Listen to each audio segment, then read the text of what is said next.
Bakit nga ba reject ang mga dragon fruit? Yun po ang ating pag-usapan sa weekly nating agri-kwentuhan na ito. Magandang buhay po sa lahat. Shoutout sa bago regular nating subscribers. Ayan o. Bakit reject ang mga busingot? Tawag ko dito ay busingot. Ang mga bunga ng ating dragon fruit. Ano yun o? Ito yung busingot yan. Ito naman po ay kakainin na lang, pamimigay yung ari-ari pa, yung malalaki nito, toto malalaki doon sa ilalim. Ayun o.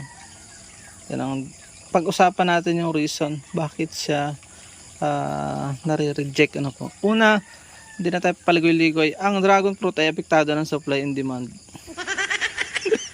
So, low of supply and demand. Hindi po. Yung pagdami po ng joke lang may sentence nagjo-joke din kahit corny. Pagka po marami po yung bunga, talagang definitely may lalabas na busingot or reject ang size. Pero matamis din yun, masarap din. Kapag ka po yan ay ang sa farm talaga na malalaki, pinuputol po nila ang mga bulaklak, binabawasan ng isa-isa. Yung mga kambal ay hindi pinatutuloy ang isa. Dahil nga ganun ang magiging resulta. Nagko-competition, yung unang reason ay competition sa nutrient. Sobrang taas ng demand sa nutrient ng mga prutas kapag ka po yan ay flowering stage at yung yung paglaki niya, growing stage ng fruits At yung kalawang reason ay hindi na po pruningan. Yan po after harvest, pinuputol na yung mga bungahan na yan at yan ay tinatanim, binebenta. Yung iba't pwede pakaan sa tupa, kambing, yun po ang niyan. Kaya pagka hindi nyo po ginawa yan ay hindi po siya lalaki talaga. Ang sunod po, ikatlong reason ay kapag ka po yan ay hindi inaabunuhan, talagang mataas nga ang nutrient requirement ng wala lang akong ratio kung gano'n, basta wala po siyang overdose.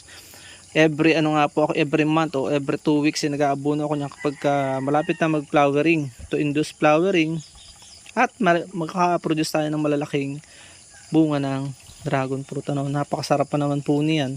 At yung makikita yan sa lasa kung ano yung nutrient na naroon sa katawan ng dragon fruit natin. Yung sa nakuha niya sa lupa, sa pagkamatamis ay nag-organic ka ng madami. So yun po yun. At pang-apat po ay yung competition sa sunlight. Kapag ka po yan ay siksika na nga, hindi na na-prune at nakubiran pa ng mga kakawati, yung poste niya, na iba-ibang mga fruit bearing trees o kahoy na nasa paligid, hindi po talaga yan lalaki, nababansot siya.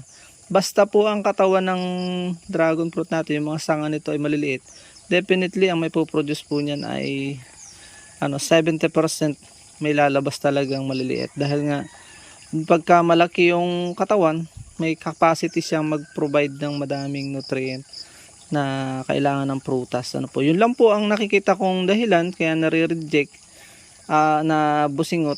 Yung iba naman na naturok na insekto, hindi na yan tutuloy. Pero definitely yung topic natin ay yun lang sa reject, yung busingot. Yun po ang main reason, yung apat na yon na alam ko. Kung may alam pa po kayo, paki-comment na lang po below. Maraming po salamat sa inyong pagsubaybay. Kung bago ka pa lang ay mag-subscribe ka na at update nyo po, i-hit nyo po yung bell para updated kayo sa mga upcoming natin video. Huwag nyo po sana i-skip ang ads. Marami tayong mission na gustong gawin sa buhay. Paalam and God bless. At dyan po nagtatapos ang maikli natin vlog. Kung kayo po ay mahilig sa mga ganitong klaseng upload, huwag nyo pong kalimutang mag-subscribe at i-hit nyo na rin po yung notification bell para updated kayo sa aming mga upcoming videos. Paalam muna po sa ngayon. Bye bye and God bless.